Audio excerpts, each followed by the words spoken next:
નમસ્કાર દર્શક મિત્રો, મહામંથનમાં આપનું સ્વાગત છે। હું છું હેમંત ગોલાણી। ધરતીપુત્રો માટે આજે એક ખૂબ સારા સમાચાર આવ્યા। દેશની મોદી સરકારે એમએસપીમાં વધારો કર્યો। સરળ ભાષામાં કહીએ તો ટેકાના ભાવ વધાર્યા। નિર્ણય સારો કર્યો, પરંતુ આ નિર્ણય સાંભળવામાં અને કાગળ પર જ સારો લાગે તેમ કહી શકીએ તો જરા પણ ખોટું નથી। કારણ કે એક ખેડૂત કોઈ ઉપજની વાવણી કરે ત્યારથી લઈ તેનું વેચાણ કરે ત્યાં સુધી જે ખર્ચ કરે છે તેની સામે ટેકાના ભાવ એને કાંઈ જ મળતા નથી, અથવા તો ઓપન માર્કેટમાં પણ એને એવા ભાવ મળતા નથી। અન્નદાતા રાત દિવસ એક કરી પરસેવો પાડી દેશવાસીઓનું પેટ ભરવા માટે તનતોડ મહેનત કરે છે, પરંતુ તેને વળતર સ્વરૂપે મળે છે શું? કંઈ નહીં। અને તેથી જ આપણા દેશમાં ખેડૂતની સ્થિતિ સુધરતી નથી। સરકારે ખેડૂતની આવક વર્ષ 2022 સુધીમાં બમણી કરવાનો વાયદો તો કર્યો છે, પરંતુ બમણી કેવી રીતે થશે તે એક સવાલ છે। 1947માં દેશ આઝાદ થયો ત્યારથી આજ દિન સુધી ખેડૂતો માટે અનેક મોટા મોટા વચનો અપાયા છે, પરંતુ ક્યારેય તે વચન જમીન પર ઉતર્યા નથી, અને તેથી જ ધરતીપુત્રો ખેતી છોડી રહ્યા છે।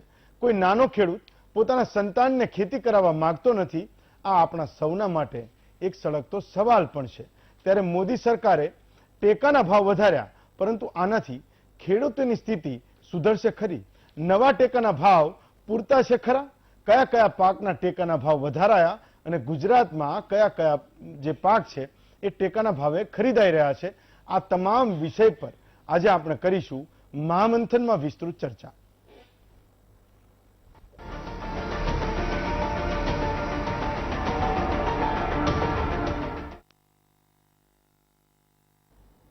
એટલે આજનો જે પ્રસંગ છે એ ખેતી વિશે વાત કરવાનો એટલે છે કે મોદી સરકારે ટેકાના ભાવ વધાર્યા છે।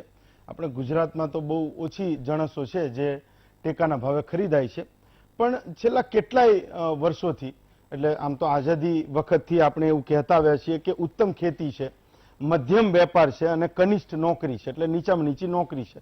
પણ 1970 સુધી આ બધું એમનેમ ચાલ્યું આઝાદી પછી, પણ 70 પછી શું સ્થિતિ બગડી, અથવા તો એવા કયા નિર્ણયો થયા કે ઉત્તરોત્તર ખેડૂત અને ખેતીની સ્થિતિ બગડતી ગઈ અને કનિષ્ઠ નોકરી જે હતી એ પહેલા નંબરે આવી ગઈ, અને પહેલા નંબરે જે ખેતી હતી એ નીચે આવી ગઈ।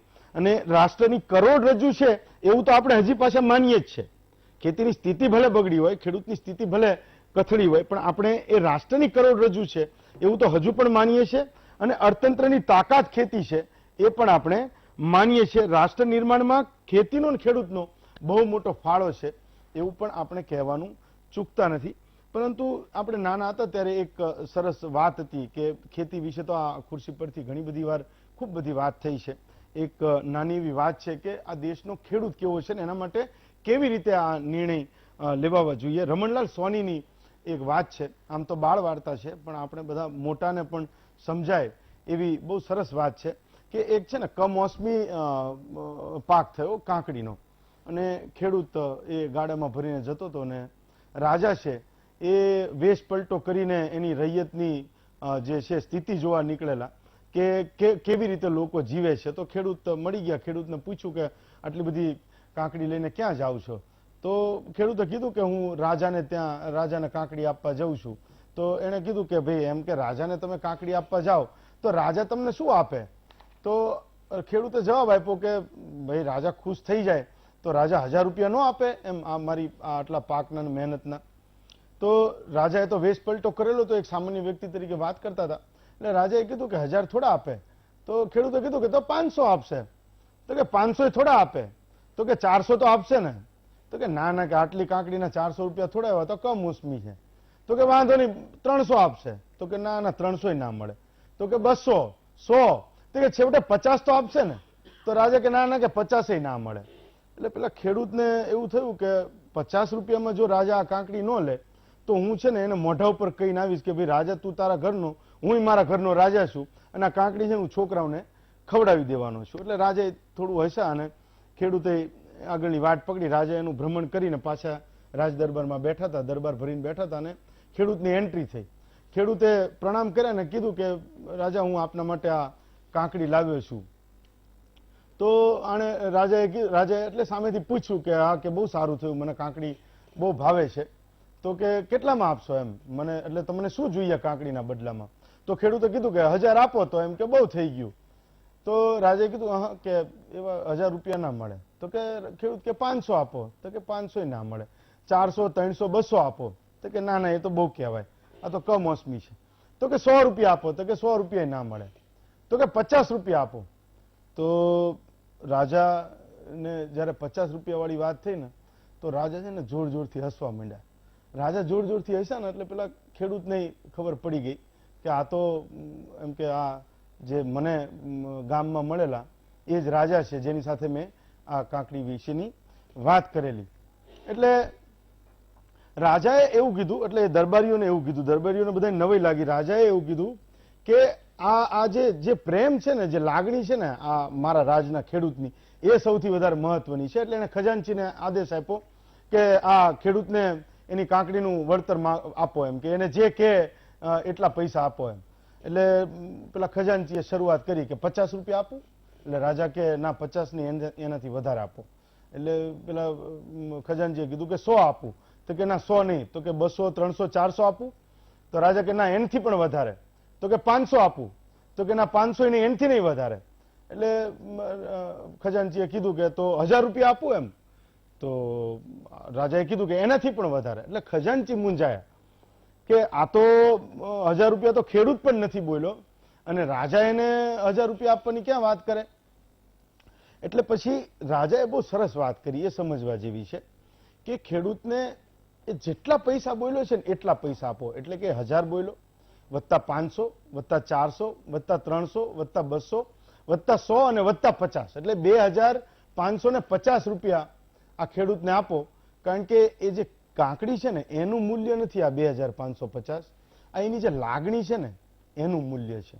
એટલે રાજાએ જે નિર્ણય કર્યો ને એવો નિર્ણય આજના સમયમાં પણ ખેતી અને ખેડૂત વિશે કરવાની જરૂર છે અને આ જે સંવેદના છે ને એ રાખવાની જરૂર છે. આ રમણલાલ સોનીની વાત કહેવાનો ખાલી મતલબ એટલો જ હતો. આજે આપણે ચર્ચીશું કે ખરેખર આ જે ટેકાના ભાવ નક્કી કર્યા છે એ ખેડૂતની 2022માં આવક જે બમણી કરવાની છે એનાથી એક પગથિયું આગળ છે કે નથી. આજે આપણી સાથે વાત કરવા માટે હિતેશભાઈ પટેલ છે, એ કિસાન મોરચાના પ્રમુખ છે ભાજપના.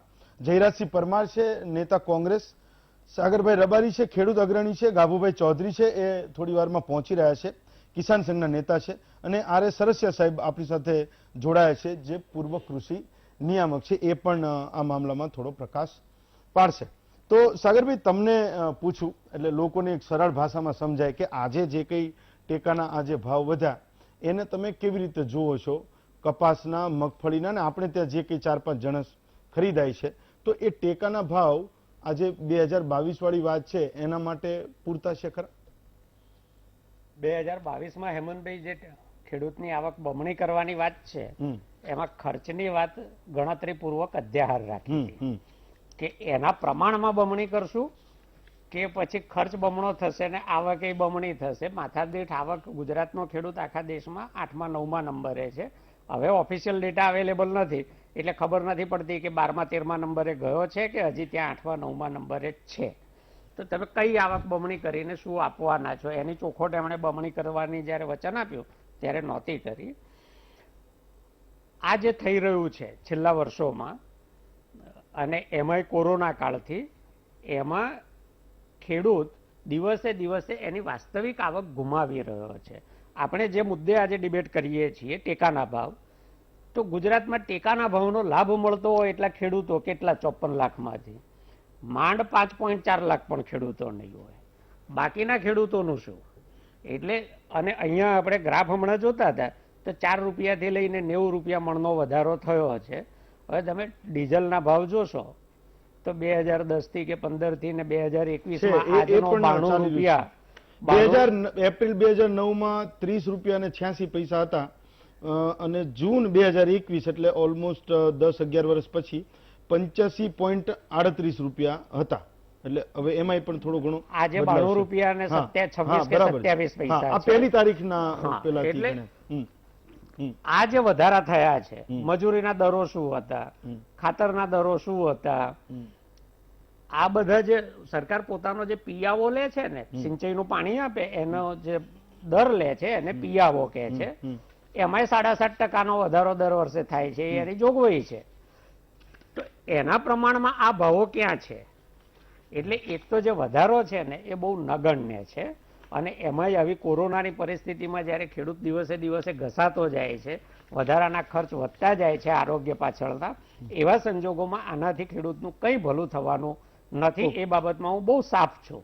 બીજું કે જેનો લાભ માત્ર 6% લોકોને જ મળે છે, તો બાકીના 94% ખેડૂતો માટે તમારો શું પ્લાન છે? એ તો તમે કોઈ દિવસ કહેતા નથી.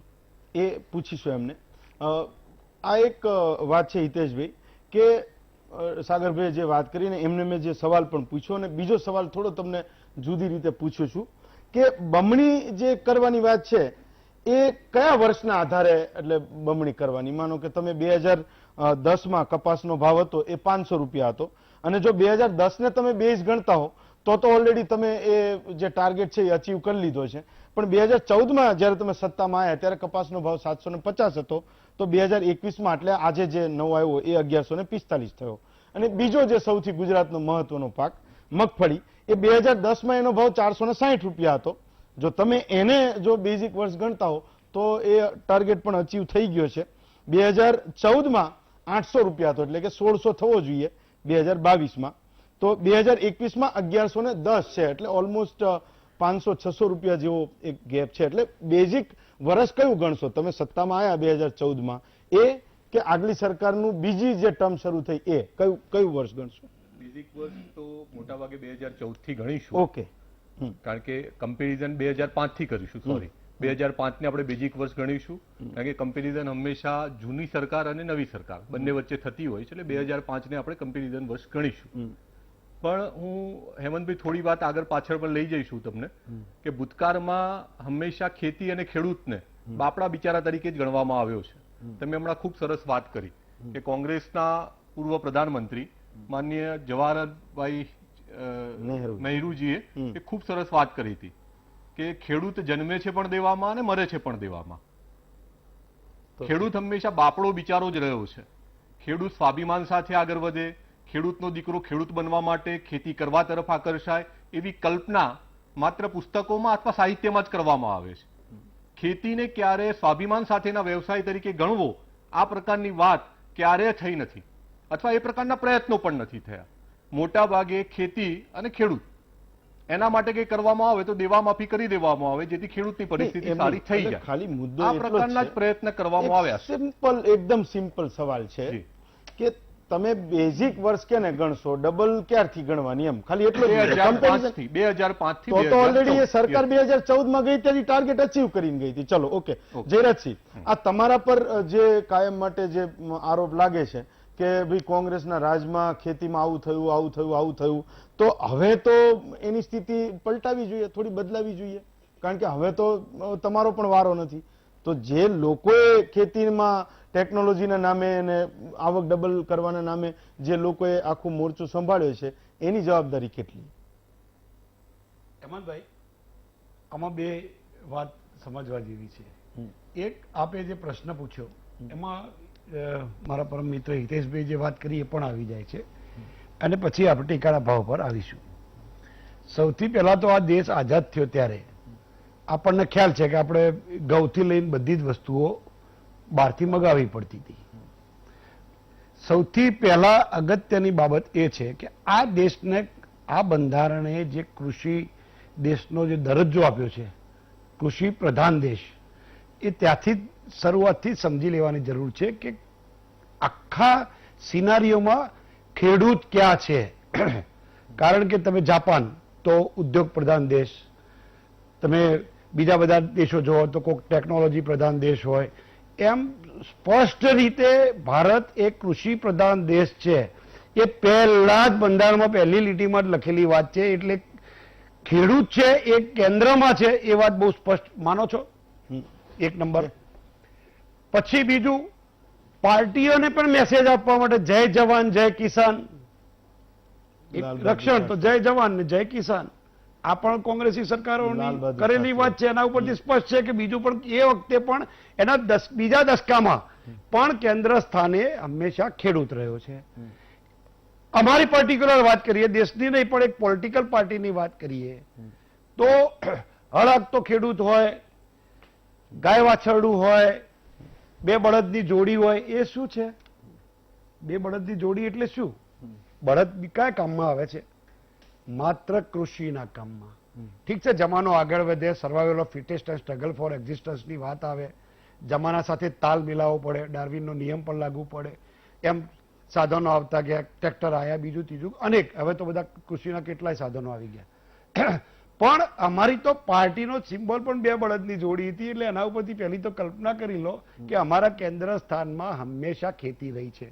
એનાથી હવે બીજી થોડી આગળ વાત કરું કે પ્રાથમિક જરૂરિયાત જયારે દેશ આઝાદ થયો ત્યારે શું હતું, તો જેટલી વસ્તી છે એના પ્રમાણમાં પૂરતું અનાજ પણ નહોતું થતું. આ વાસ્તવિકતા છે. કારણ કે જો તમે એવું કહો છો કે 70 વર્ષ સુધી, મોદી સાહેબની વાત કરું છું, પર્ટિક્યુલર પ્રધાનમંત્રી છે એટલે મારે વાત કરવી પડે, કારણ કે એમના પોલિટિકલ ભાષણમાં કે કોંગ્રેસે મિત્રો 70 વર્ષના ખાડા પાડ્યા છે, તો અંગ્રેજોએ તો 200 વર્ષના ખાડા પાડ્યા હતા. એટલી વાત માનવી પડે ને.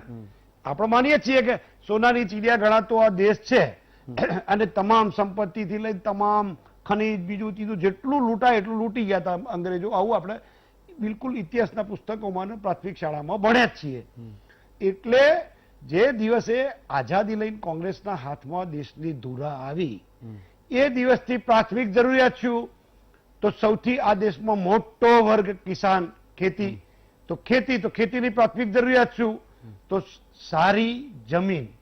સારી જમીન તો એના પાછળના આયામો ઘણા, ઓછામાં ઓછા 100 કરતા વધુ આયામો માત્ર જમીન સમથળ કરવા માટે, જંગલ, નદી, બીજું ત્રીજું જેટલી હતી સમતળ જમીનો, એ સિવાય ટૂંકમાં મારી વાત એટલી જ છે, એ જ વાત કહેવા માંગુ છું. ટૂંકમાં જરૂરિયાત ઉભી થઈ તો તમે પાણી જોઈએ તો તમામ ડેમ બનાવ્યા. ગુજરાતમાં 184 ડેમ, સમજો ને, દેશમાં 753 ડેમ, એમાં ભાખરા નાંગલથી લઈ નર્મદા યોજના સહિત આ બધી જ કોંગ્રેસની દેન છે. ભારતીય જનતા પાર્ટીએ ખેડૂત એટલે શું આમ રાજી થઈ જવાનું, મુઠ્ઠીઓ વાળવાની, હવામાં મુઠ્ઠીઓ વાળવાની? ના. એટલા માટે કે એને પાણી જોઈએ તો ડેમ બનાયા, નહેરો બનાવીને. ડેમ એટલે કેવા? હમણાં ચોમાસું આવશે ને, હમણાં 1 જુલાઈથી જોઈ લેજો, વરસાદ પડશે એટલે ટીવીના તમારા સ્ક્રીન પર આવશે હેમંતભાઈ કે ફલાણો ડેમ ઉભરાયો. ત્યારે તો આ ભારતીય જનતા પાર્ટીના કાર્યકર્તાઓને, કદાચ જૂના આગેવાન તો ખબર છે, પણ કાર્યકર્તાઓને ખબર પડશે કે આ ડેમ ઉભરાયો, આ ડેમ ઉભરાયો, પેલો ડેમ ઉભરાયો. તારે ખબર પડે કે રંગોળા ડેમ છે, હાજી ડેમ છે, ત્યારે ખબર પડી. સૌની યોજના, પછી કોંગ્રેસના બનાવેલા ડેમમાંથી પાણી કાઢ્યું, કોંગ્રેસના બનાવેલા ડેમમાં નાખ્યું, કોંગ્રેસે બનાવેલી નહેરમાં નાખ્યું, ત્યારે તમારા ઘેર પાણી આવે. આ બધી કોંગ્રેસની દેન છે. અને પછી એમ કેવું, પણ એક જ વાત મારી વાત પૂરી કરીશ, એક જ મિનિટ આપજો. પણ કોંગ્રેસના સમયમાં ટેકાના ભાવ નો શબ્દ, ટેકો એટલે શું, ટેકાના ભાવ એટલે શું, એ આ દેશની જનતાને ખબર નહોતી. એટલા માટે નહોતી કે જરૂર નહોતી પડતી. ટેકાના ભાવ એ માત્ર સહાય છે, કોઈ ખેડૂતને જોઈતા નથી. ટેકાના ભાવ ના છૂટકે લેવા પડે છે. એના બજારમાં હરીફાઈથી, તંદુરસ્ત હરીફાઈથી જે ભાવ મળે, પોષણક્ષમ ભાવો, એ ના મળે. ના ત્યારે મળે, ક્યારે ના મળે? એના મિકેનિઝમ મજા તો ક્યારે ના મળે? જ્યારે તમારી પડતર ઊંચી આવે ત્યારે. તો પડતર ઊંચી કેમ ઊંચી આવે છે? તો તમે ખાતરના ભાવ ડબલ કરી દીધા. એને ફરી પાછો તમારી પાસે ઉત્પાદન ખર્ચમાં. ગાઉભાઈ, તમે આ જે સવાલ કોંગ્રેસ ભાજપને પૂછી ચૂક્યો છું, એટલે તમને ખાસ પૂછવાનો કે માનો કે વાત એવી થઈ રહી છે કે ટેકાના ભાવ પૂરતા મળતા નથી ને આ જયરાજસિંહે જે કીધું એ કે એની પણ જરૂર નથી, તમે માર્કેટમાં સારા ભાવ આપી દો. માનો કે નોકરિયાત વર્ગે એક સમય એવી માંગ કરી કે અમારા માટે તમે પગાર પંચ બનાવો, ફુગાવો વધે એમ અમારો પગાર વધવો જોઈએ. તો આટલા વર્ષોમાં ખેડૂતોનું કોઈ યુનિયન કેમ ના થઈ શક્યું કે જ્યારે સરકાર જાહેર કરે એ લેવાનું, પણ એ કોઈ એવી તારીખ આવે દર 5 વર્ષે પગાર પંચ બદલાય, એમ ભાવનું તે એવું કંઈક એવું મિકેનિઝમ થાય કે પેલાને લાગે કે ના ઓકે છે, જેટલો મારો ખર્ચ છે એટલા પૈસા તો મને મળે છે, મજૂરીના એના પૈસા હું અલગથી ગણી લઈશ. એવું કેમ ના થયું? તમે આટલા વર્ષોથી લડત ચલાવો છો. હેમંતભાઈ, અત્યાર સુધી લગભગ બધી જ સરકારો આવી એમાં ખેતી ઉપર જ બધાને માર ચડાયો છે. ખેડૂતને કઈ રીતે પાયમાલ કરવો એ જ દરેકનું ચાલી છે. આજનો ભાવ વધારો આવ્યો એટલે નહીવત કહેવાય, કારણ કે નગણ્ય કહેવાય આજનો ભાવ વધારો. ન ગણીએ કે જે 4% કપાસમાં 5% મણે ભાવ વધ્યા. 42 રૂપિયા વધ્યા. હા બસ બરોબર, એટલે ક્વિન્ટલે વધ્યા એટલે જે કિલોમાં વધવા જોઈએ ના બદલા તો કિલોમાં ક્વિન્ટલમાં 2 રૂપિયા. વધ્યા. હા, કિલોએ 2 રૂપિયા. કિલોએ 2 રૂપિયા, બાજરીમાં 1 રૂપિયો થાય, બાજરીમાં ગણવા જાવ તો 1 જ રૂપિયો થાય. એટલે આ સરકારને ખેડૂત સામે એક મશ્કરી કહેવાય. અને આજ સુધી દરેક સરકારોએ મશ્કરી જ કરી છે. જે સરકારો બેઠી બધાને મશ્કરી જ કરી છે. આજે દાખલા તરીકે તમે દવા, ખાતર, ડીઝલ એના ઉપરનો ભાવ વધારો અસંખ્ય છે. જો એ ભાવ વધારાની સામે જુઓ તો 2022 ની અંદર નરેન્દ્રભાઈ બોલ્યા હતા કે અમે ડબલ ખેડૂતની આવક કરીશું. એને હવે અમને લાગતું નથી કે ડબલ નહીં, હવે તો સિંગલે મળવાનું બંધ થઈ ગયું છે કે ખેડૂતને ખેતી સોરવાના દિવસો આવી રહ્યા છે. માટે હવે સરકારને ચેતવાની જરૂર છે. અને ચેતન જો ખેડૂતોને સામે નહીં જોવે તો મોટામાં મોટી તકલીફ આવશે. ખેડૂત પાયમાલ થઈ જશે. ખેડૂતને ખેતી કરતો આગલા 10 વર્ષની અંદર ખેડૂત નહીં રહે.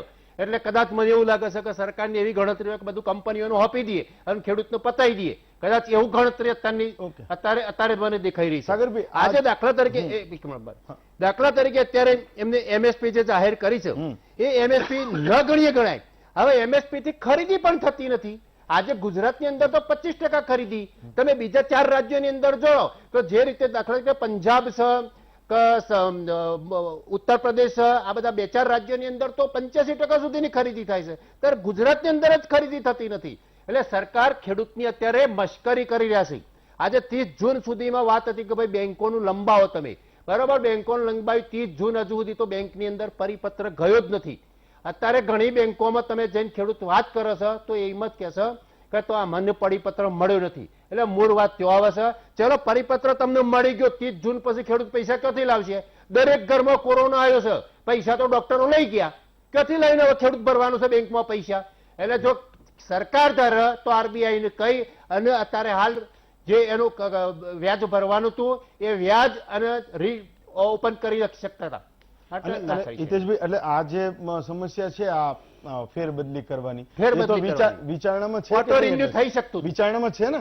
ના, એવો કોઈ વિચારણા નથી. ઓ, પણ 30 જૂનની ભાઈએ વાત કરી ગાભુભાઈએ કે પરિપત્ર મોટાભાગે છેલ્લા અઠવાડિયાથી રાષ્ટ્રીયકૃત બેંકોમાં થઈ ગયું છે. નહીં થયું કોઓપરેટિવ સાહેબ. બેંકો હું આજે જ જઈને આવ્યો, હજુ સુધી પરિપત્ર નથી મળ્યું. તમે કઈ બેંકમાં ગયા હતા? યુનિયન બેંકમાં. હું બરોડા યુનિયન દેના બેંક ગુજરાત રાષ્ટ્રીયકૃત ગ્રામીણ બેંક. રાષ્ટ્રીયકૃત બેંક છે. હા. હું બરોડા દેના ગુજરાત ગ્રામીણ બેંકમાં ગયા અઠવાડિયે જ ગયો હતો. મારું કેસીસી રિન્યુ કરવા માટે મેં વાત કરી ગાભુભાઈ, હા, તો હા. ત્યાં આ પરિપત્ર આવી ગયો છે. ઓકે. બરાબર. એક સવાલ થયો તો એક આડ Yes. વાત કરી. હા, હું તમને પૂછું. Yes. સાગરભાઈ, આ એક વાત કરી કે માનો ટેકાના ભાવ છે એ આપણા અહીંયા 5-6% લોકોને મળે છે. તો માનો કે મારે 300 મણ કપાસ થયો કે 500 મણ મગફળી થઈ, તો મારી મગફળી જે છે એ 100 મણ લેવાઈ ગઈ અને બાકીની 400 મણ મારે ઓપન માર્કેટમાં, એટલે કે જ્યાં જે વેપારી લઈ જાય એની પાસે વેચવી પડી, બરાબર? તો એ જે 400 મણ જે મગફળી જાય છે એના ભાવ પણ જે પેલા ટેકાની લેવલમાં જ હોય કે એમાં કઈ ફેરફાર હોય, અથવા તો એનું જે મિકેનિઝમ છે એ કેવી રીતે સુધરે? હેમંતભાઈ, આ આખો ખેલ જ છે ને બહુ સારી રીતે સમજવા જેવો છે. હા, બહુ સમજવા જેવો ખેલ છે. જો સરકાર જાહેરાત કરે ને, કોઈ એવી જોરશોરથી જાહેરાત કરે કે એમ લાગે કે આવતીકાલ સવારે તો એક પણ ખેડૂત દુખી હશે જ નહીં. પણ પછી જ્યારે એનો અમલ કરવાનો શરૂ થાય ને ત્યારે ખબર પડે કે કોઈના હાથમાં કશું આવ્યું નથી. સરકારોની એક આવડતને, એટલે ખાસ એમાં તો આ સરકારની એક આવડતને તો હું નતમસ્તક વંદન કરું છું કે પાવલી આપીને 50ની નોટ કેમ શેરવી લેવી, એ કળા આમની જોડેથી શીખવા જેવી છે. હવે ટેકાનો ભાવ એટલે શું? જે લોકોએ ઘઉં નોંધાયા હતા, રજીસ્ટ્રેશન કરાયું હતું, એ બધાના ઘઉં લેવાઈ ગયા? નથી લેવાયા. હું તમને અત્યારે જ વાત કરાવું.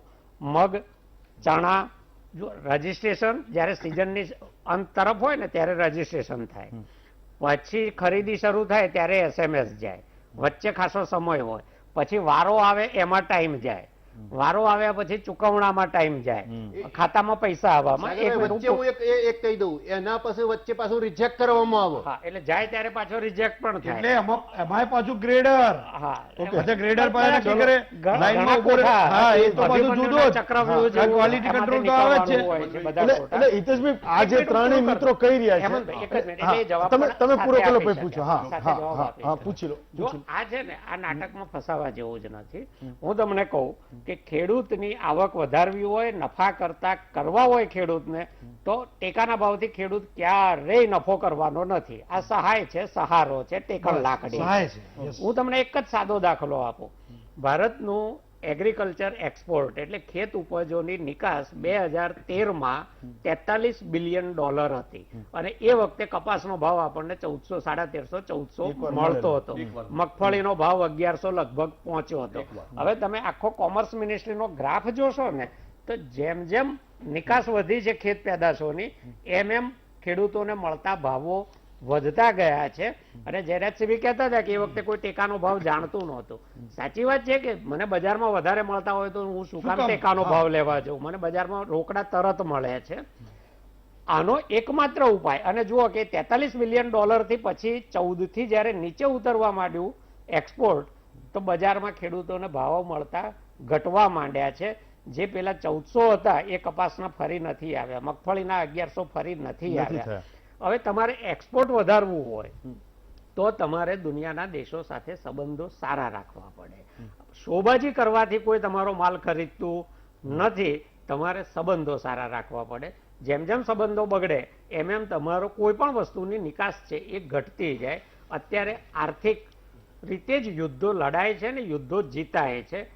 આ રમત સમજવામાં ક્યાંક ને ક્યાંક સરકાર નિષ્ફળ રહી છે. એને કારણે નિકાસ ઘટી રહી છે. એ $43 બિલિયન પહોંચાતું જ નથી અને એટલે ખેડૂતોને મળતા ભાવો ઘટતા જાય છે. એટલે ખેડૂતો ટેકાના ભાવ તરફ મીટ માંડે છે. અને હાલ જે ખેડૂતો આંદોલન કરી રહ્યા છે એમની માગણી શું છે? આ સૌથી મુખ્ય માગણી છે કે ટેકાના ભાવથી નીચેની ખરીદી થવી ન જોઈએ અને એ ખરીદી કોઈ કરે તો એના પર ગુનો દાખલ થવો જોઈએ. એક ટૂંકી વાત કહીને કહી દઉં કે હિતેશભાઈ પણ એનો જવાબ આપી શકે.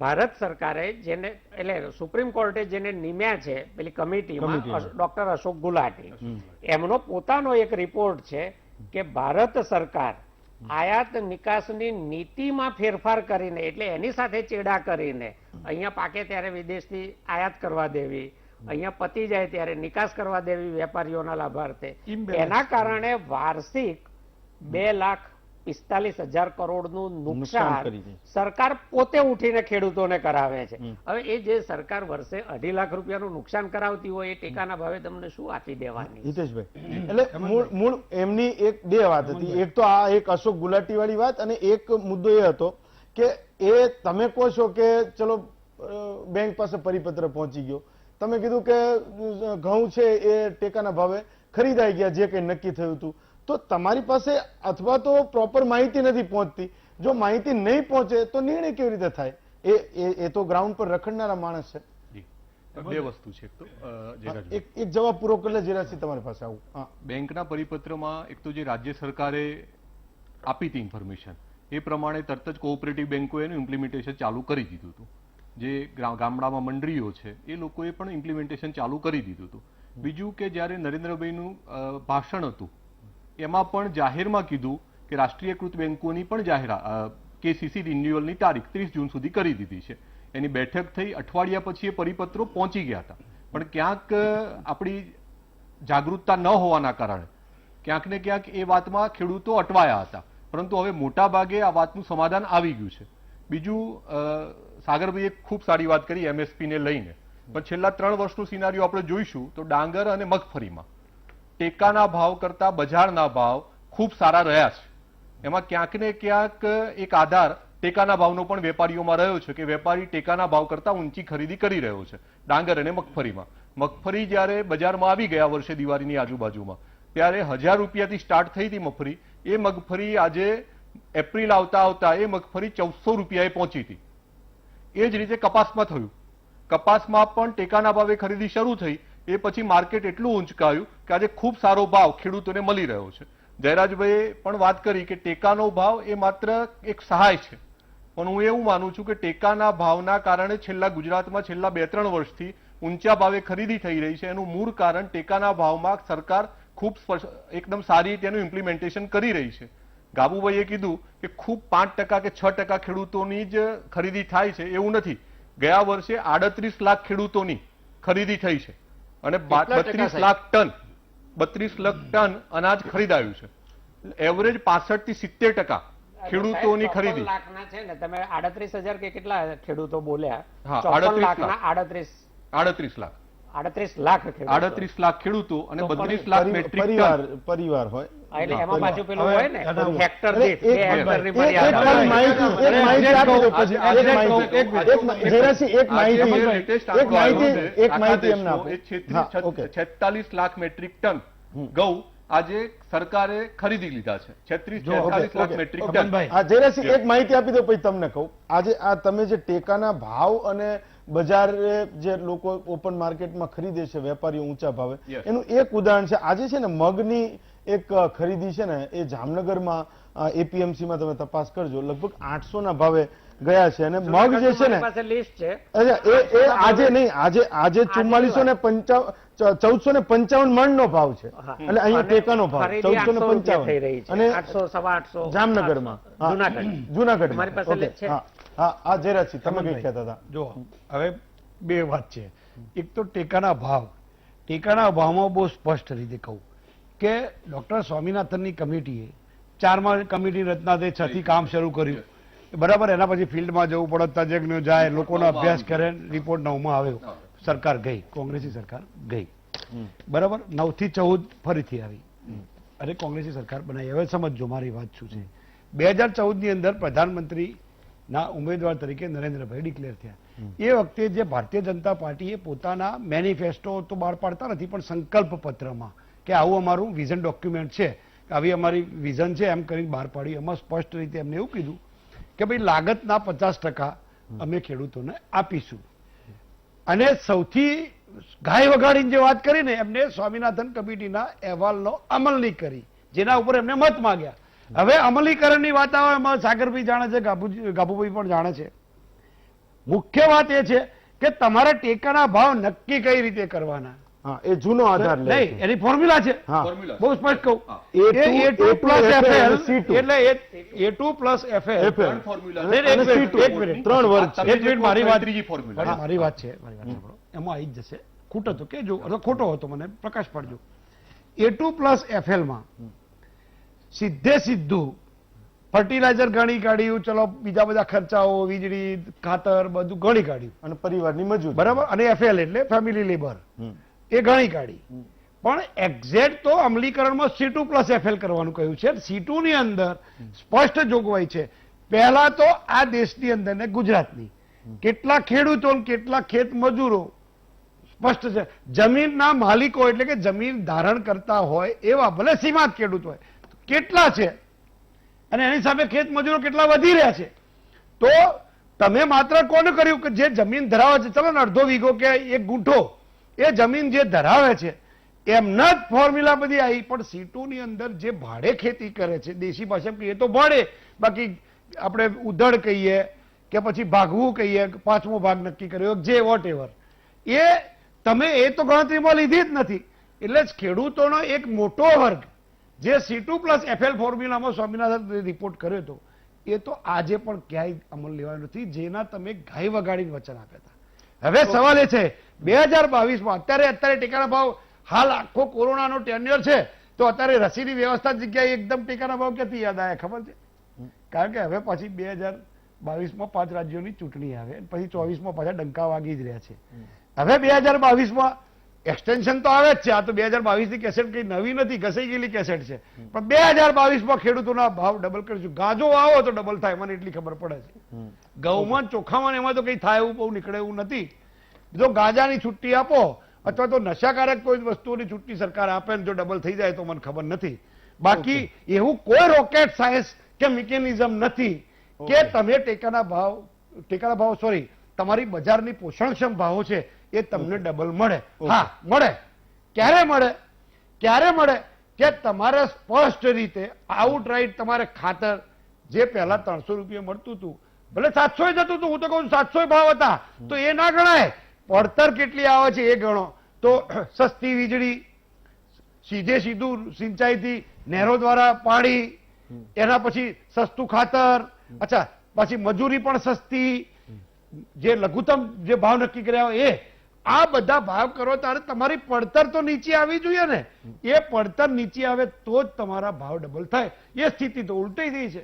પડતર તમે નીચે આખું હતી. સરેરાશ Okay. તમે મોંઘવારી કેટલી વધી એટલે આ રિપોર્ટ છે એ NSE નો રિપોર્ટ છે. હું પેલી વાત કહું, એક તો મારા મિત્ર હિતેશભાઈની વાત કરી, એ વાતને ખંડન એટલા માટે કરું છું કે નેશનલ એગ્રીકલ્ચર કમિશન NSE ના લેટેસ્ટ રિપોર્ટમાં એને રિપોર્ટ આપ્યો છે 2017 થી 18, 19 નો રિપોર્ટ આવ્યો નથી. ના આવે, આપણે કોરોના ટેન્યુઅર હતો, સમજી શકાય છે કે ભાઈ એમાં અચ્છા પરિણામો અથવા તો એના જે મૂલ્યો છે એ ખોટા પણ આવવાની શક્યતા રહે. હા, એક વસ્તુ ખરી કે બીડીઓ હતી કે સિગરેટ હતી કે ગુટકા હતી, એ 10 રૂપિયાની ગુટકા 100 લોકોએ વેચી છે. ખેડૂતોએ પોતાના ભાવ કે પોતાનો અનાજ વેચ્યું નથી. એટલે ઈમાનદારી પૂર્વક જયારે એ કામ કરે ખેડૂત, મોદી સાહેબ મોરને જે દાણા ખવડાવે છે ને એ દાણા પણ ખેડૂતે જ ઉગાડેલા જ પાછા, જે મોરને દાણા ખવડાવ્યા હતા એ પણ. એટલે એ પણ ના ભૂલવું જોઈએ. આમાં રિપોર્ટ એવું સ્પષ્ટ કે છે કે આખા દેશની સરેરાશ 6%ની ટેકાના ભાવે ખરીદી થઈ હતી. 6%ની, કારણ કે વિસ્તાર બદલાય સાગરભાઈ, તો બધે જુદા જુદા પાકો આવે. એમ આ રિપોર્ટ સ્પષ્ટ રીતે ઉલ્લેખ છે. મારી જાહેરમાં ચેલેન્જ છે. ઓકે, જરાજી એક અગત્યનો સવાલ આ સ્પષ્ટ યાર, બરાબર. ઓકે. એટલે આમાં બધી વાતો કરવી વ્યાજબી નથી. નથી. ઓકે, એક સવાલ વાત છે ને જયરાજસિંહ, સવાલ એ છે એક કે મહત્વનો આપણો દેશ, હેમંતભાઈ, એક આપણો દેશ મહત્વનો છે ને, સવાલ છે, સાંભળો. આપણો આ કોઈ રેફરન્સમાં ફરી પાછા આવીએ. આ રેફરન્સ અત્યારે તમે જે C2 ની વાત કરી ને, એના ઉપરથી હું કૃષિ નિયામક, પૂર્વ કૃષિ નિયામક સરેશા સાહેબને એક પૂછવા માંગુ છું કે બધાને ખબર છે કે 4માં સ્વામિનાથન કમિટીની નિમણૂક થઈ, 6માં એનો રિપોર્ટ આવી ગયો ને 9માં કે 10માં એની માનો કે તમે ભલામણનો સ્વીકારવી હોત તો સ્વીકારી શકા હોત. 9 થી 14 જે જયરાજસિંહ કહે છે એમ કોંગ્રેસની સરકાર હતી, એ જે C2 ની વાત કરી એના મામલામાં હું પણ જાણવા માંગુ છું, તમારા બંનેનો મત લઈશ. પણ મને આ કાયમ એક સવાલ થાય છે કે 9 થી 14 UPA હતી, તો એ C2 ને લાગુ કરી શકી હોત કે કેમ ના લાગુ કરી શકી હોત? એક, અને આજે ભાજપ સરકાર આવી 2014માં સરેશા સાહેબ, એ પણ કેમ 14 થી 21 સુધી આ C2 ને લાગુ ન કરી શકી? એટલે જે ખેતીનું વ્યાજ જે છે, જે આપણે જે જમીનનું જે વ્યાજ છે અને મૂડીનું ભાડું કહીએ છીએ, એટલે જમીનનું ભાડું અને જે મૂડી છે એનું વ્યાજ છે, તો આ જે C2 છે એને લાગુ કરવું શક્ય છે કે નથી? અને જો શક્ય હોય તો કેવી રીતે કરી શકાય?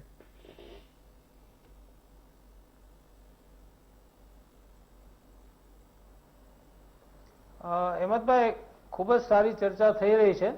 હું બધા મિત્રોને શાંતિથી સાંભળતો હતો. થોડો સમય આપજો એટલે વિગતથી વાત થઈ શકે. પ્લીઝ બોલો. આપણે કૃષિ યુનિવર્સિટી જે છે એમાં ખાસ કરીને દરેક કૃષિ યુનિવર્સિટી એના પોતાના જે પાકો હોય જે વિસ્તારના, દાખલા કે જુનાગઢ કૃષિ યુનિવર્સિટી છે તો મગફળી છે, મગ છે, એના ઉપર કામ કરે.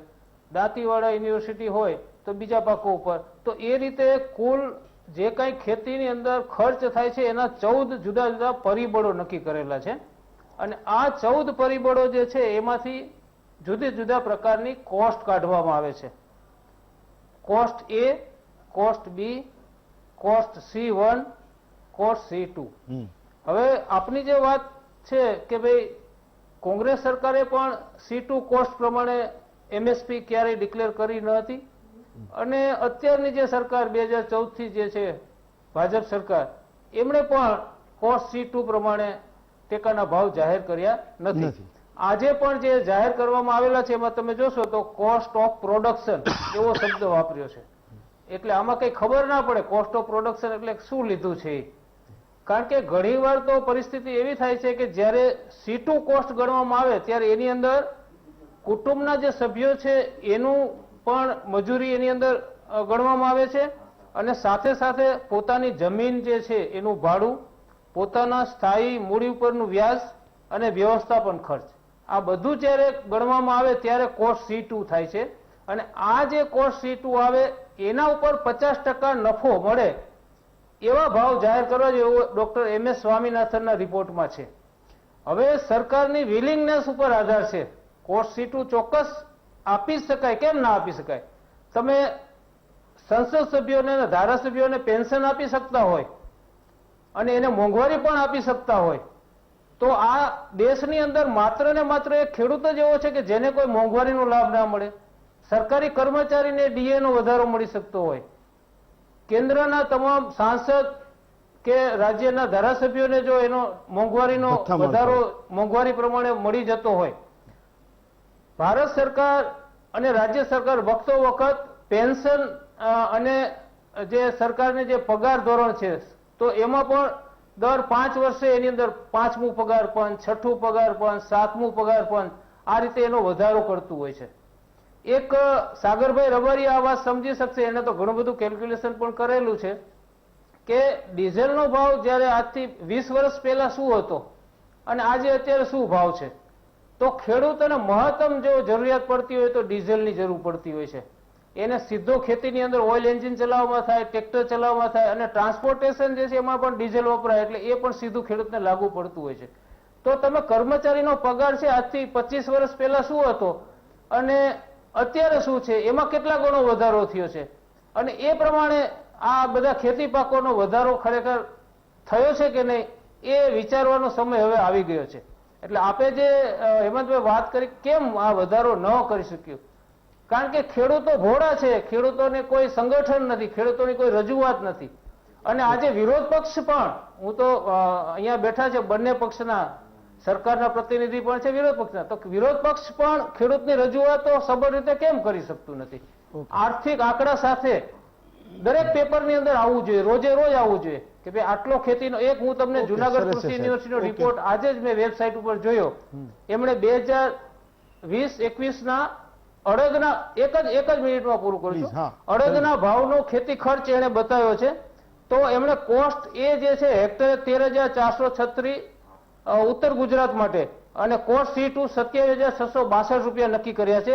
અને છેલ્લે એણે એવું નક્કી કર્યું છે કે ઉત્તર ગુજરાત માટે હેક્ટરે 7,000 નું નુકસાન છે અને દક્ષિણ સૌરાષ્ટ્રમાં હેક્ટરે 9,000 નું નુકસાન છે.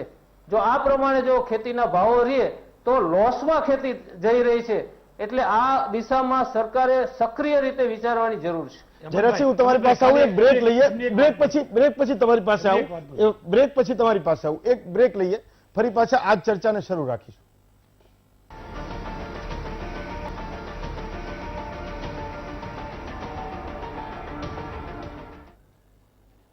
બ્રેક પછી આપ સૌનું સ્વાગત છે. બ્રેકમાં જતા પહેલા એક ચર્ચા ચાલતી હતી કે C2ની જે વાત હતી, સ્વામિનાથન કમિટીનો જે સ્વામિનાથન કમિટીની ભલામણ હતી એને લાગુ કરવામાં 9 થી 14માં કોંગ્રેસે કેમ ના કરી અને 14 થી અત્યાર સુધી ભાજપે કેમ ના કરી, એનડીએ કેમ ના કરી.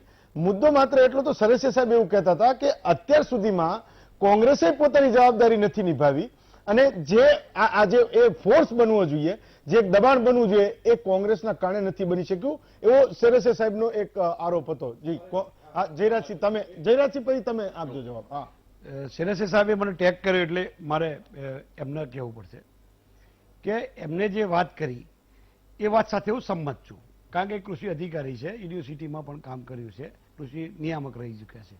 મારી વાત એ છે કે સૌથી પહેલા કોંગ્રેસનો સમય યાદ કરો ને, એ સમયની અત્યારની સ્થિતિ એ બિલકુલ ભગવાન માથે રાખીને કહેજો કે પહેલા તો કૃષિ યુનિવર્સિટી દાંતીવાડા સહિત તમામ કૃષિ યુનિવર્સિટી કોંગ્રેસના સમયમાં જ થઈ છે, નંબર 1.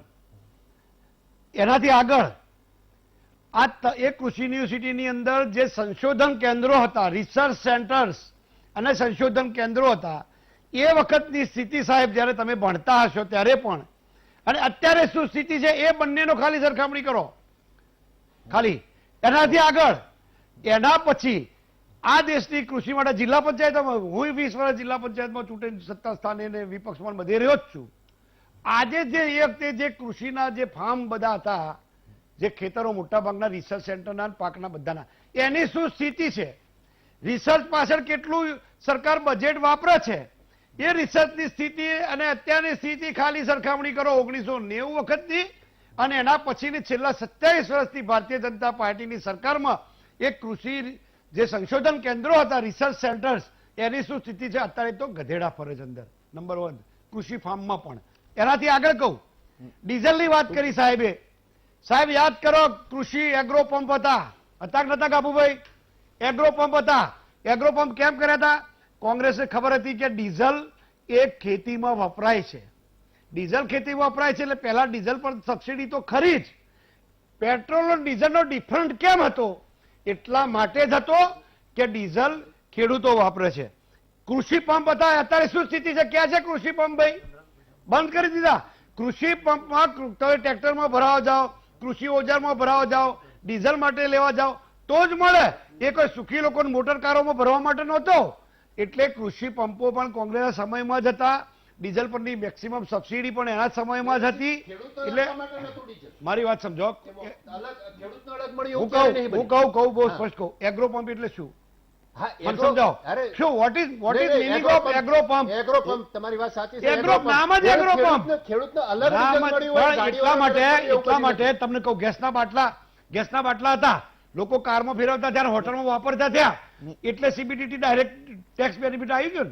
ડાયરેક્ટ તમે એવું કહો છો કે એગ્રો પંપ ઉપર ગાડી પણ પુરાવી એ તમે શકાય? ચોરી કરો છો. બધા નહીં, માટે હતા. એ કેમ ના નથી? એવું ખેતીનું અલગ નતું. નતું. ના કહું. આજે મેં- મારી વાત સાંભળો. જો, એક મિનિટ, મારી વાત સાંભળો. મારી વાત ખોટી વાત કે જો મારી વાત સાંભળો.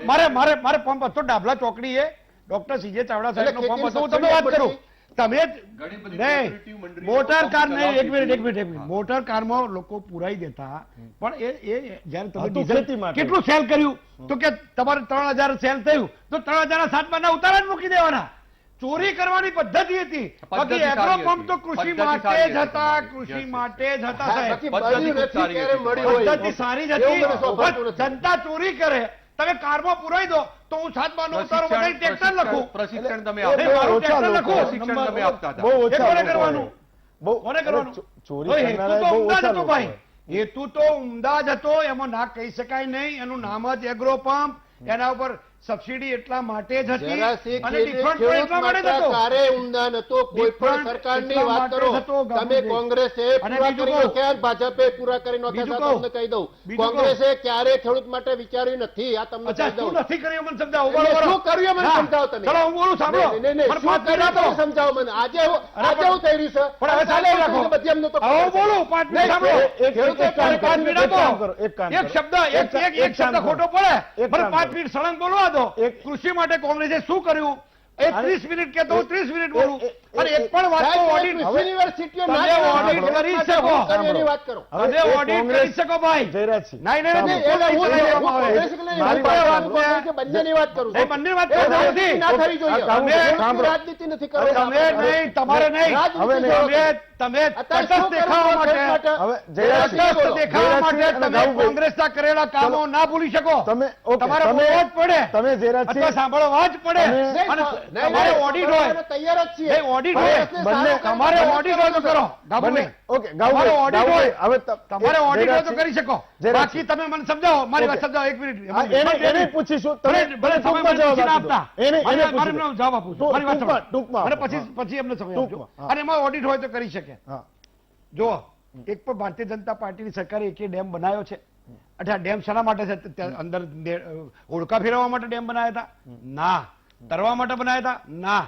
ડેમ નહેરો મારફતે ખેતી થાય એટલા માટે જ બનાવ્યા છે. નંબર 1. તમામ ખાતરના કારખાના જીએનએફસી ભરૂચ હોય, જીએસએફસી વડોદરા હોય, એ પછી કલોલનું ઇફકો હોય કે પછી છેલ્લે સુરતનું હજીરા હોય.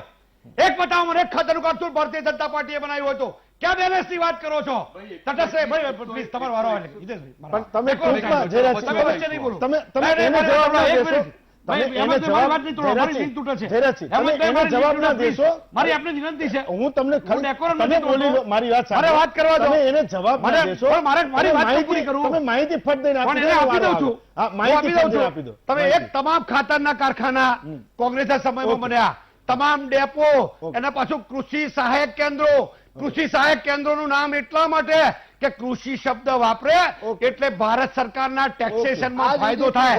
એનાથી આગળ એક મિનિટ. એનાથી આગળ આજે એટલું સુરત નહીં. સહાયક ખેતીની નથી. ખેતીની તમામ વસ્તુઓ, બીજ કેન્દ્રો, આજે બીજ કેન્દ્રોની શું સ્થિતિ છે મને જયરાજસિંહ, સમજાવો. એક મિનિટ, એ તમામ બીજ અરે, એક દિવસે આ કોંગ્રેસ સ્થિતિ સમયમાં આવી. બન્યા છે ભાઈ. જયરાજસિંહ, એક દિવસે આ ખાલી- સ્થિતિ ખાલી- આવી. હાલો, નહીં. જયરાજસિંહ, આ ધમની વાત, એક મિનિટ. ત્રણે બીજ કેન્દ્ર બતાવો સરકારે કર્યું હોય તો ભાજપે. કેમ બેલેન્સ? બાબુભાઈ, વ્યવહારિક વાત તો કરવી જ પડે. ભાજપને વખોડ કરવાની નહીં, ક્યારે? પણ કરેલું અમે કર્યું છે, અમે કહેવાના છીએ. ભાજપના નથી પણ અમે આવ્યા. કર્યું, અમે ભાજપ નહીં, અમે કર્યું છે તો અમે કહેવાના છીએ. જુઓ, જે અમે કોંગ્રેસ કર્યું છે, ભાજપ ચાલી રહી છે. અમે કર્યું છે નજરની સામે. તમે કોંગ્રેસ અમે કહેવાના છીએ. જયરાજસિંહ, જયરાજસિંહ તમે હિતેશભાઈ એક મિનિટ હિતેશભાઈ અને તમે ગાબુભાઈ તમે અડધીમાં જ આવો છો. ડેમ વધ્યા કોને Please, પાણી મળ્યું હતું? તમે પાણી તમે ચર્ચાને જુદી દિશામાં લઈ જાઓ છો.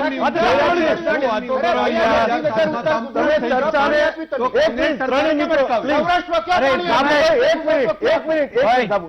એક મિનિટ તમે ત્રણેય મિત્રો છે ને ચર્ચાને જુદી દિશામાં લઈ જઈ રહ્યા છો. એક મિનિટ સાંભળો, એક મિનિટ પ્લીઝ, એક મિનિટ સાંભળો.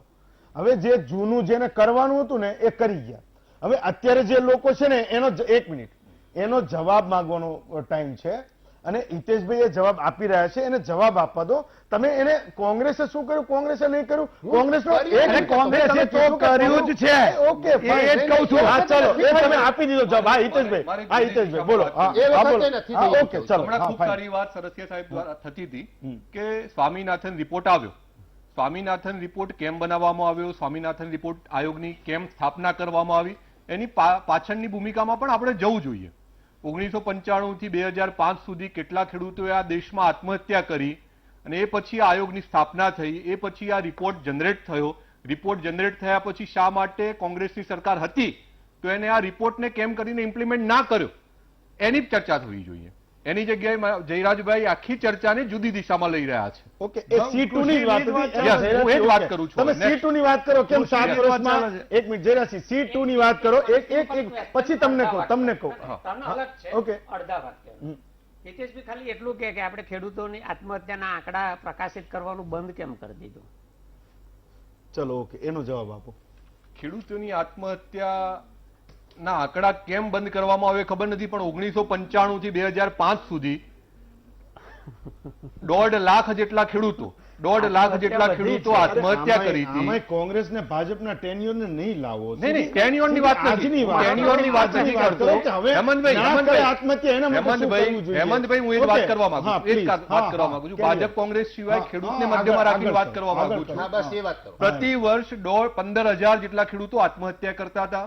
એ લંડનના રિપોર્ટ પછી સ્વામીનાથન રિપોર્ટ અથવા સ્વામીનાથન આયોગની સ્થાપના કરવામાં આવી. સ્વામીનાથન આયોગને આપણે કટકામાં ના જોવો જોઈએ. સ્વામીનાથન આયોગે જે 7 સુધારા આપણને સૂચવ્યા હતા એ 7 સુધારાને આપણે ધ્યાનમાં લેવા જોઈએ. એમને MSP ની ચર્ચા કરી, MSP ના 3 ફોર્મ્યુલા આપ્યા, એની સાથે કૃષિ ઉત્પાદન કેમ વધે એના માટે ચિંતા કરી, જમીનની ગુણવત્તા કેમ વધે એની ચિંતા કરી. આ મુદ્દાની ચર્ચા થવી જોઈએ. માત્ર MSP પૂરતા આપણે રહીએ છીએ તો એની સામે સિંચાઈના સુધારા માટે ભારતીય જનતા પાર્ટીની સરકારે જે કામ કર્યા છે એને પણ આપણે ધ્યાનમાં લાવવા જોઈએ કે સિંચાઈમાં 35 લાખ હેક્ટર જેટલી જમીનમાં સિંચાઈ થતું હતું. આજે 2008ના આંકડા એવા છે, 14-15ના આંકડા એવા છે, 71 લાખ હેક્ટર જમીન આજે ગુજરાતની સિંચાઈથી સારી રીતે સિંચાઈ થાય છે ને એના કારણે ખેતીના ઉત્પાદનમાં વધારો થયો છે. આજે આપણો કૃષિ વિકાસ દર કેટલે પહોંચ્યો છે એની ચર્ચા થવી જોઈએ. આ ક્યાંક ને ક્યાંક સ્વામીનાથન રિપોર્ટના સુધારાને ધ્યાનમાં રાખીને ભારતીય જનતા પાર્ટીએ જે કામ કર્યું છે એના કારણે આ બધું થયું છે. આજે કૃષિ વિકાસ દર 12%ની નજીક પહોંચ્યો છે. એની સાથે સાથે કોરોનાના સમયમાં પણ કૃષિ વિકાસ દરમાં ક્યાંય ઘટાડો નથી આવ્યો. કૃષિ વિકાસ દર એટલી તીવ્રતાથી આગળ વધી રહ્યો છે. એની ચર્ચા થવી જોઈએ. હા એટલે ચર્ચા એ જ છે, મુદ્દો ખાલી જમીનમાં એટલો જે જ છે. બિન ઉપજાઉ જમીન હતી એને કઈ રીતે ઉપજાઉ થઈ? ખેતીની જમીન વધી છે. ખેતીની જમીન વધી છે એટલે મોટી નથી થઈ, પરંતુ જે અનડેવલપ જમીન હતી એ ડેવલપ થઈ અને ખેતી માટે ઉપયોગ થઈ રહ્યો છે. આ કામ ભારતીય જનતા પાર્ટીએ સ્વામીનાથન રિપોર્ટને લઈને કર્યું છે. ઓકે હવે બીજી વાત સરસિયા સાહેબની વાત. ટૂંકમાં સરસિયા સાહેબની વાત ટૂંકમાં. એમને જે C2 નો સુધારો કર્યો છે, પરંતુ એ આપણા માટે પોઝિટિવ વાત છે કે કોઈએ સ્વામીનાથન રિપોર્ટના નજીક જઈને કામ કરવાનો પહેલી વખતે કોઈએ પ્રયત્ન તો કર્યો ને. 2009માં રિપોર્ટ આવ્યો, 2009 થી 14 સુધી કોંગ્રેસની સરકાર હતી. શાના માટે આ રિપોર્ટ માટે કામ ના થયું? 2014 પછી નરેન્દ્રભાઈની સરકાર આવી. નરેન્દ્રભાઈએ જાહેર મંચ ઉપરથી કીધું કે સ્વામીનાથન રિપોર્ટના સુધારાને અમે ઇમ્પ્લિમેન્ટ કરીશું. એના માટે નરેન્દ્રભાઈની સરકારે ખૂબ ઇનિશિયલ લઈને કામ કરી રહી છે. ઓકે C2 ની જગ્યાએ બીજી ફોર્મ્યુલા એટલે ત્રીજા નંબરની ફોર્મ્યુલા ઉપર આપણે કામ કરી રહ્યા પણ મૂળ છીએ. સ્વામીનાથનની પણ વાત 65% સ્વામીનાથન કમિટીની વાત C2 ની હતી. એને હા, આપણા- હવે આગળ વધીએ. હેમંત, એક જ મિનિટ, એક જ ખાલી નહીં, વચ્ચે હવે- એક જ હવે સેકન્ડમાં. તમારી પાસે પાછો આવું આના રિલેટેડ સાગરભાઈ કહેતા હતા કે ખાલી- ગઈ વખતે ભાજપના એક પ્રવક્તાએ આ સિંચાઈની વાત કરી હતી કે 71 લાખ હેક્ટર જે જમીન છે એ સિંચાઈમાં આવી, પણ વાસ્તવિકતામાં એ જે કંઈક આંકડો છે તમે કીધું તો હું અત્યારે ભૂલી ગયો ના, છું. એ આ બધી આંકડાની માયાજાળ ને હા, ગોલમાલ એમ. છે. મારો કહેવાનો મતલબ એ છે, હિતેશભાઈ, કે આંકડાઓ છે, આંકડાઓ છે. Authentic આંકડા કહું. વાસ્તવિક સ્થિતિ સુધારવાની વાત Authentic છે. આંકડા કહું છું. Authenticity. જુઓ, 2010 નો છે ને ગુજરાત સરકારનો એગ્રીકલ્ચર સેન્સસ વાંચી લેજો. નેરથી થતું પિયત 26% હતું અને 2015 નો એગ્રીકલ્ચર સેન્સસ વાંચી લેજો, ગુજરાત સરકારનો, મારો નહીં, ઘટીને 23% થયું છે. કોણ જુઠ્ઠું? તો 71 લાખ એક હેક્ટર મિનિટ, એક ક્યાં મિનિટ, છે? એક મિનિટ. 71 લાખ હિતેશભાઈ કે છે ગુજરાતનું ટોટલ વાવેતર વિસ્તાર છે 85 લાખ હેક્ટર. બિલકુલ 71 લાખ હેક્ટરમાં તમે સિંચાઈ પહોંચાડી તો ઉનાળુ વાવેતર એગ્રીકલ્ચર ડાયરેક્ટરનો ડેટા જોઈ લો, 12,46,000 હેક્ટરમાં જ છે. ઉનાળુ વાવેતર સિંચાઈ હોય તો જ શિયાળુ ને ઉનાળુ વાવેતર નહીં, મોટા થાય. ભાગે હંમેશા આપણે શિયાળુ વાવેતરને જ ધ્યાનમાં લઈને કામ કરતા હોઈએ તમે એક મિનિટ મને પૂરું કરી લેવા દો. હવે 85 લાખ હેક્ટરમાંથી તમે 71 લાખ હેક્ટરમાં જો સિંચાઈ આપી દીધી છે તો પછી ગુજરાત સરકાર કેમ એવું કહે છે કે ગુજરાતનો પિયત વિસ્તાર 46% છે? ઓકે. આ કઈ માયાજાળ છે? અને બીજું, તમે કૃષિ વિકાસની વાત કરો છો ને, ગુજરાતનો એગ્રીકલ્ચર ગ્રોથ વધારે રહ્યો છે. મને એ ગ્રોથ ગણવાના પેરામીટર બતાવો. મેં એગ્રીકલ્ચર ડાયરેક્ટરને કહ્યું કે ભાઈ તમે કયા આધારે ગણ્યો? જયરાજસિંહ, અમારી પાસે લેખિત ઈમેલ છે મારા લેપટોપમાં, એટલે કે મને ઈમેલ મોકલો એટલે હું તમને જવાબ આપું. મેં ઈમેલ મોકલ્યા અને 2 વર્ષ થયા, હજી જવાબ આવ્યો નથી. એટલે ખાલી કાલ્પનિક વાર્તાઓ ઘડીને કહી દઈએ કે ગુજરાતનો કૃષિ વિકાસ દર 10.6% છે, તમે પેરામીટર જાહેર કરો, હાલ 3% નીચે આવી જશે. પેરામીટર જ ખોટા છે. હાલ 3% નીચે આવશે, પેરામીટર ખોટા છે. એટલે આંકડાની માયાજાળમાં આપણે ના પડીએ. સ્વામિનાથન કમિટી, તમે એમ કહો છો કે ખાલી એમએસપી ને ના પકડીએ. હું કહું છું કે ખાલી એમએસપી નથી પકડવું. કોંગ્રેસ છોડો, 30 વર્ષથી ગુજરાતમાં તમે સત્તામાં છો ને? સ્વામિનાથન સમિતિએ જે કહ્યું છે અને ગુજરાતમાં બીજા બધાઓએ જે કહ્યું છે, સ્વામિનાથન સમિતિએ એગ્રીકલ્ચર ઇન્ફ્રાસ્ટ્રક્ચરની વાત કરી છે. છેલ્લા 20 વર્ષમાં ગુજરાત સરકારે પોતે કોલ્ડ સ્ટોરેજ કેટલા બનાયા, સરકારી વેરહાઉસ કેટલા બન્યા, સરકારી ગોડાઉનો કેટલા, આ બધું ઇન્ફ્રાસ્ટ્રક્ચરમાં આવે છે. ખાલી વાર્તાઓ કરી અને પ્રાઇવેટ વેપારીઓને ખેડૂતો અને ખેતીના નામે ખટાવવાથી એ સ્વામિનાથન સમિતિની ભલામણોનો અમલ ના કહેવાય. અહીંયા કરેલું, ગુજરાત સરકારે કરેલું ઇન્વેસ્ટમેન્ટ એગ્રીકલ્ચર ઇન્ફ્રાસ્ટ્રક્ચરમાં આંકડા આપો એટલે હું માનું. અને જેમ તમે મોતના આંકડા છુપાવો છો, ખેડૂતોના આપઘાતના આંકડા છુપાવો છો, એવી જ રીતે તમે તમારા ઇન્વેસ્ટમેન્ટના આંકડા છુપાવો છો અને ખેડૂતોને લાલ ચશ્મા પહેરાવીને બધું લાલ લાલ હરિયાળું દેખાડો છો. એ ધંધો ના ચાલે, આંકડા જોઈએ છે. ઓકે, એક સરસિયા સાહેબનું વચ્ચે ઉલ્લેખ થયો અને આમને વાત કરી. હિતેશભાઈ, તમને પણ પૂછું, સરસિયા સાહેબ, આપ કંઈક કહેવા માંગતા હતા જ્યારે જયરાજસિંહ બોલતા હતા ત્યારે આપ કંઈક સવાલ પૂછતા હતા, પછી હિતેશભાઈને પૂછીએ.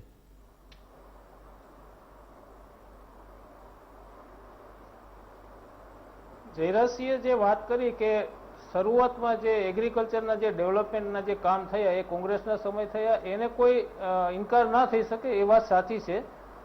અત્યારે મારે ખાલી કહેવાનું એ જ હતું કે આપે જે મને પ્રશ્ન પૂછ્યો હતો કે કોઈ સરકારમાં C2 કોસ્ટને લઈને MSP ના ભાવો ડિક્લેર થયા છે, મારો ખાલી એટલો જવાબ જ હતો કે કોઈ સરકારે આ કામ કર્યું નથી.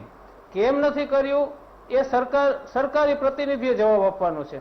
બીજું કે જે ભાજપના પ્રતિનિધિ એમ કહેતા હતા કે ભાઈ આ અમે નજીક જઈ રહ્યા છે, તમને એટલા માટે પૂછવામાં આવે છે કારણ કે તમે ઓપન મંચ ઉપરથી જાહેરાત કરી હતી કે ભાઈ અમે સત્તામાં આવીશું તો અમે આ C2 કોસ્ટ પ્રમાણે ખેડૂતોને ટેકાના ભાવ આપીશું. એટલે આ સરકારને પ્રશ્ન કરવાનું કારણ આ છે.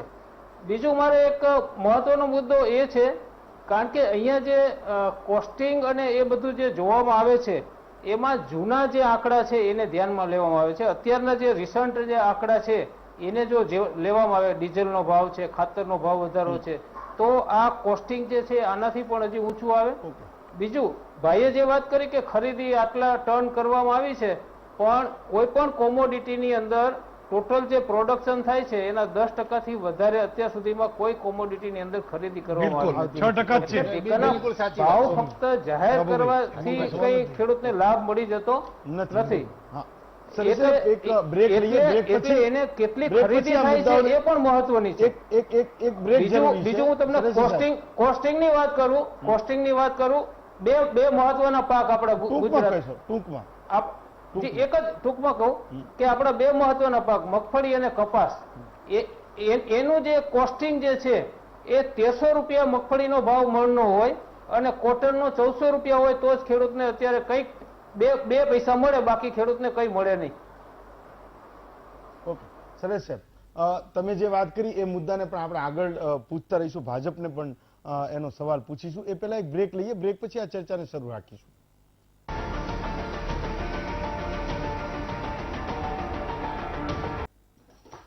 બ્રેક પછી આપનું સ્વાગત છે. મહામંથનમાં આપણે ચર્ચા કરી રહ્યા છીએ કે ખેડૂતોની અને ખેતીની સ્થિતિ કેવી રીતે સુધરે.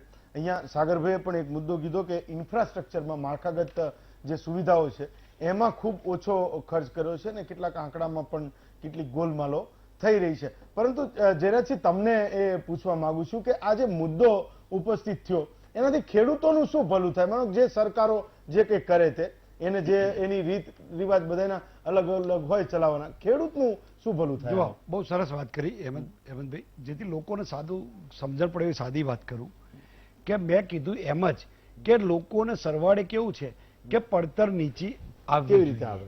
અચ્છા, પડતર નીચી નથી આવતી તો બજારની અંદર તો હંમેશા ડિમાન્ડ સપ્લાયની થિયરી કામ કરવાની છે. આખી દુનિયામાં કોઈ પણ પ્રોડક્ટ હોય, કમનસીબી એટલી છે કે આ દુનિયાની અંદર અને દેશમાં એકમાત્ર ખેતી વ્યવસાય એવો છે કે તમે ફ્રીજ બનાવતા હોય તો ફ્રીજની કિંમત ફ્રીજ બનાવવાળો નક્કી કરે, ટીવી બનાવતા હોય તો ટીવી બનાવવાળો ટીવીની કિંમત ટીવી બનાવવાળો નક્કી કરે, રસી બનાવવાવાળો તો કોવિશિલ્ડ વાળો એની રસીની કિંમત એ નક્કી કરે, કોવેક્સિન વાળો એનો. આખા દેશની અંદર પ્રોડક્શનમાં એકમાત્ર ખેતી એવી છે કે જે વાવે છે બીજો, ઉગાડે છે બીજો, અને એના ભાવ બીજા નક્કી કરે છે. આ દેશની કમનસીબી છે. બીજી વાત કહું, તમારા પગમાં પહેરવાના જૂતા છે ને, જૂતા એર કન્ડિશનમાં વેચાય સાહેબ 5000 રૂપિયે. જૂતા, પગમાં પહેરવાના જૂતા એર કન્ડિશનના બેસ્ટ 7 સ્ટાર શોરૂમમાં વેચાય છે, અને અનાજ શાકભાજી ગટરના ઢાંકણા ઉપર પેલી બેન વેચે છે. આ દેશની કમનસીબી છે, સમજો કે જે જીવનદાતા છે. એટલે એ વસ્તુ કાયમી તમારે એને ખેડૂતને સુખી કરવો હોય તો એને ઇન્ફ્રાસ્ટ્રક્ચર આપવાની સાથે તમારે કૃષિના ચોક્કસ, હું તમને સાદું સમજણ, એક સાદી સમજણ પડે એવી વાત છે કે દાખલા કે તમારે કૃષિની મદદ કરવી છે તો એક સાદો ડેટા કહું છું કે ટ્રેક્ટર પર દાખલા તરીકે જીએસટી છે. કેટલા ટકા જીએસટી છે ભાઈ? પૂછો. ટ્રેક્ટર પર એના બાકી કૃષિ ઓજારો છે, કૃષિ ઓજારો બનાવતી કંપની, કૃષિ ઓજારો પર કેટલા ટકા જીએસટી છે? તો 100 રૂપિયાનો 28% જીએસટી હોય તો 28 રૂપિયા સીધા ઘટી જાય. કાપુભાઈ મારી વાત ખોટી હોય તો કહેજો.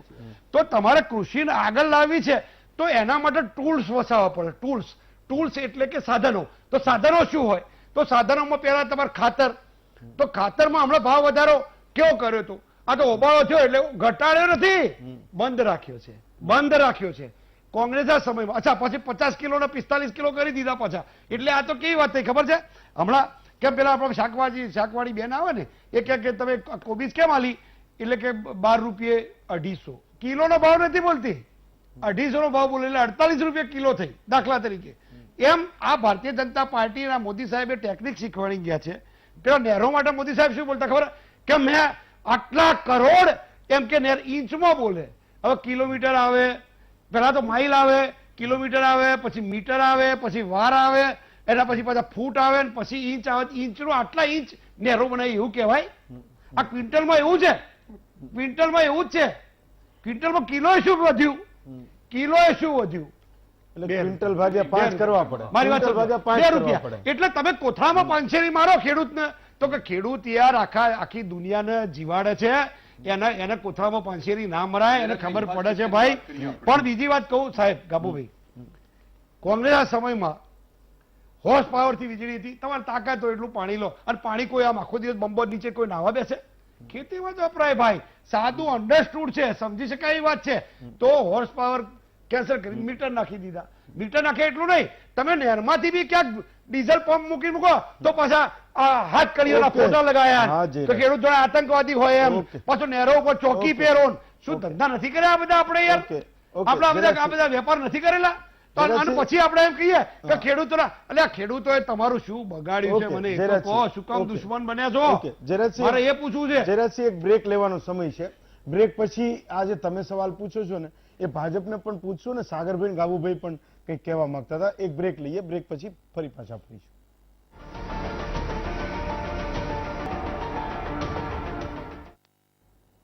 બ્રેક પછી આપનું સ્વાગત છે. ખૂબ ઓછો સમય છે ગાવુભાઈ, સાગરભાઈ અને હિતેશભાઈ, તમને ત્રણેયને 30 સેકન્ડ પ્લીઝ જલ્દી આપનો મુદ્દો ખૂબ ટૂંકમાં બોલજો. જો સાહેબ, અત્યારે જે આ લોકોને આપ્યું છે એમાં 10% મળન વર્ષે અમારી જો એમએસપી વધારે ને 10% ત્યાં સુધી તો ખેડૂતને કંઈ જ મળે એવું નથી. એટલે અમારી માગણી છે કે એક તો બાજરીનો અત્યારે હાલ ખરીદી તાત્કાલિક શરૂ કરવાની જરૂર છે. બાજરી, મગ, ચણા એની ખરીદી ચાલુ કરવાની જરૂર છે. તાત્કાલિક વહેલામાં વહેલી તકે થાય તો ખેડૂતનો ફાયદો થાય એમ છે, બાકી ફાયદો થાય એમ નથી. વીજળીની બાબતમાં 3 ભાવ ચાલુ છે, એનો 1 ભાવ કરવાની જરૂર છે સરકારે અત્યારે, કારણ કે લોકો લૂંટાઈ રહ્યા છે. માટે 3 ભાવ ચાલુ છે અત્યારે યુનિટના, જે મીટર ઉપર ચાલે છે એના 3 ભાવ, હોર્સ પાવર ને 3 ભાવ ચાલે છે. એટલે વહેલામાં વહેલી તકે એ ચાલુ કરવાની જરૂર છે. પીડીસી પરમેનન્ટ ડીઝલમાં પણ સબસિડી આપવાની જરૂર છે. જો ડીઝલમાં નહીં આપો તો ખેડૂત મરી જશે. સાગરભાઈ ખૂબ ટૂંકમાં. એકદમ ટૂંકમાં, કૃપકોનું NPK 12-32-65 છે ને એ 1310 રૂપિયામાં વેચાય છે. સરકારે નક્કી કરેલો ભાવ 1185 છે અને બીજી કંપનીઓ JSFC બધા એ ભાવે વેચે છે. હવે મારો હિતેશભાઈને સીધો ટુ ધી પોઈન્ટ સવાલ કે ગુજરાતના ખેડૂતની માસિક આવક તમે છેલ્લે ક્યારે જાહેર કરી હતી? આ 7,926 રૂપિયા માસિક આવક છે એ કયા વર્ષની છે? નહીં, સેકન્ડ, ડેમો બધા બનેલા છે, ડીસિલ્ટિંગ કેટલા ડેમોમાં થાય છે? આપણી પાણીની ક્ષમતા જ આપણે ખોઈ ચૂક્યા છીએ. નેર માળખું કેટલા કિલોમીટરનું નવું બન્યું છે એનો હિસાબ જોઈએ છે. અને નર્મદા ડેમમાંથી કેટલા હેક્ટર ડીકમાન્ડ કર્યું છે કમાન્ડ વિસ્તારમાંથી? તમારી પાસે જવાબ હોય એનો ટૂંકમાં જવાબ આપજો. એમએસપી દર વર્ષે ગયા વર્ષની કમ્પેરિઝનમાં આ વખતે બધી જગ્યાએ એમએસપી ના ભાવમાં ગાબુભાઈ વધારો થયો છે. એમએસપી ને એમને એવું પૂછ્યું કે તમે જે ખેડૂતની જે બેઝિક આવક છે જે ગાબુભાઈનો જવાબ આપું છું. પહેલા ગાબુભાઈનો જવાબ આપું છું. એમએસપી માં ગયા વર્ષની કમ્પેરિઝનમાં આ વખતે દરેકમાં 100 રૂપિયા 200 રૂપિયાનો વધારો થયો છે. એટલે એમએસપી ના ભાવમાં દર વખતે વધારો થતો રહેવાનો છે. બીજું બાજરી અને મગના ખરીદ કેન્દ્રો છે, એમાં મગમાં મોટા ભાગે ખરીદી પૂરી થઈ છે. પણ જો તમારા ધ્યાનમાં આવતું હોય તેવા એક જ જિલ્લાનું નામ મને આપજો, હું સરકાર સામે રજૂઆત કરીશ. બીજો વિષય સાગરભાઈનો, જે પણ ચેકડેમ અથવા ડેમ બન્યા છે એમાં વખતો વખત ડેમમાં કેમ કરીને ફરીથી જ્યાં ત્યાં કાપ અથવા બીજી બધું આવે છે ભાગ, એને ફરીથી ખોદી અને કેમ કરવું એના માટે દર વખતે એના માટે સરકાર અલગથી બજેટ ફાળવે છે. અને ચેકડેમ અને ડેમ માટે સરકારે બજેટ ફાળવી અને અત્યારે એના કામ ચાલુ થઈ ગયેલા છે. બીજું કે નહેરોના વિકાસ માટે તો સરદાર સરોવર, એમાં ભાઈ જયરાજભાઈએ ખૂબ આક્ષેપો કર્યા ભાજપ સરકાર ઉપર અને એમના ડેમની ખૂબ વાહવાહી કરી.